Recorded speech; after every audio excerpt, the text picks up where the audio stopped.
de Olga Bornas, El Mariscal de la Destrucción, capítulo 1. Inciso F. Adicciones, intolerancias y complejos. En la geografía de los hombres públicos, que una anécdota mínima de su vida puede dar luz a las acciones que para bien o para mal cambiaran la existencia de millones de mexicanos. Para el psicoanálisis, la infancia es la etapa de la construcción del sujeto de su destino. En ese espacio primario nacen las debilidades y las fortalezas se construyen los traumas complejos y resentimientos que definen un ser.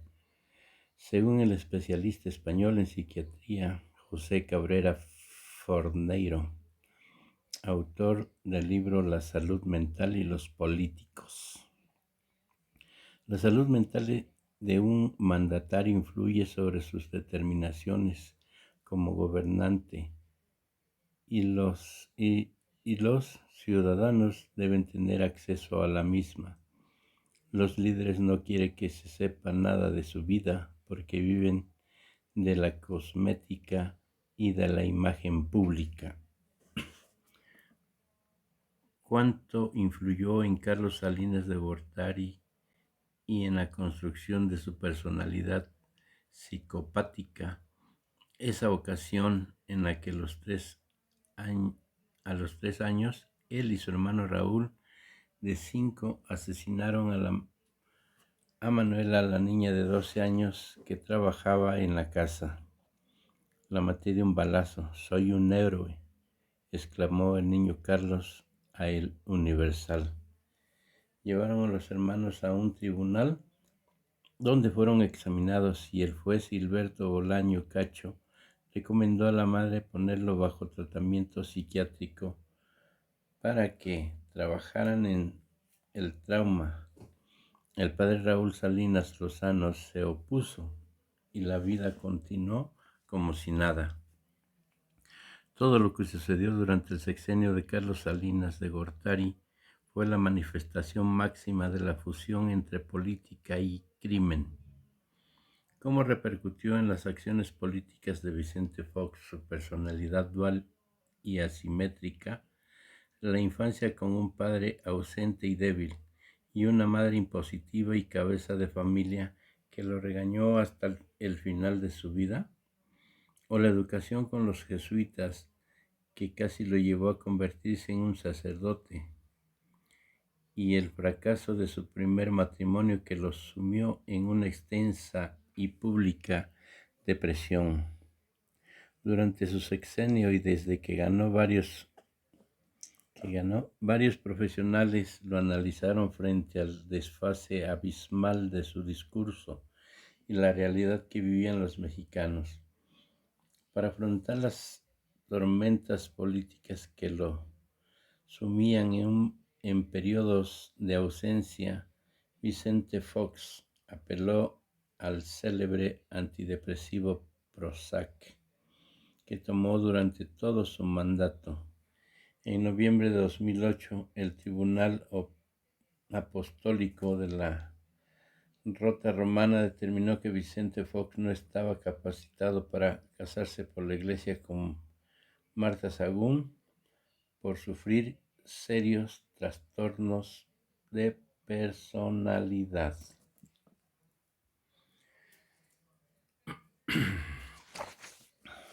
El análisis grafológico que realizó el psicólogo Víctor Piña Arreguín a los 3 candidatos presidenciales en plena campaña de 2006 describe a Felipe Calderón como un hombre intolerante, gris, inseguro y con muy pocas ambiciones por ocupar el cargo.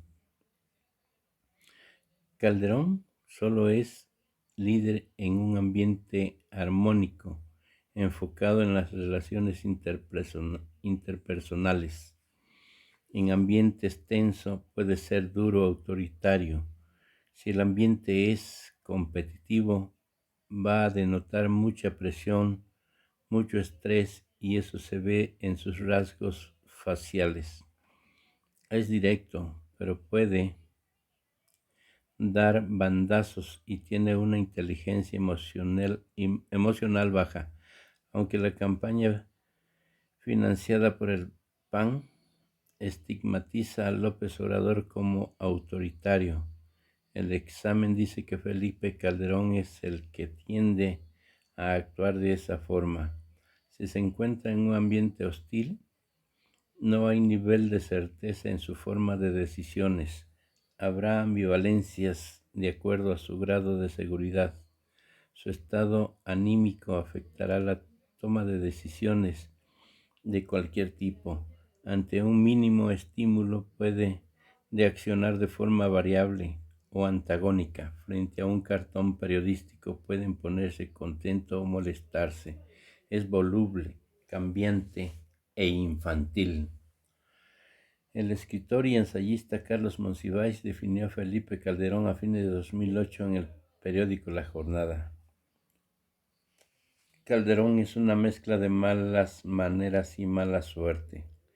Como no creo en la mala o buena suerte, deposito énfasis en las malas maneras. Llegó en circunstancias muy penosas, en medio de acusaciones razonadas de fraude. Ha intentado persuadir, conmover, seducir y no lo ha logrado. No cree en la rendición de cuentas, ni en la autocrítica en su nivel más elemental, ni en la congruencia de sus palabras. Evita confrontarse con el Congreso, no contesta preguntas y se limita, Dios sea loado, a emitir sermones fundados en recuerdos de su infancia, y con eso educa al pueblo y describe a sus adversarios como odiadores de la virtud. Rumores fuertes sobre la salud física y mental de Calderón llegaron a Estados Unidos, además del alcoholismo, una adicción de larga data del mandatario confirmada por amigos y familiares. Estaban sus bruscos cambios de personalidad y una depresión que afloraba en momentos adversos.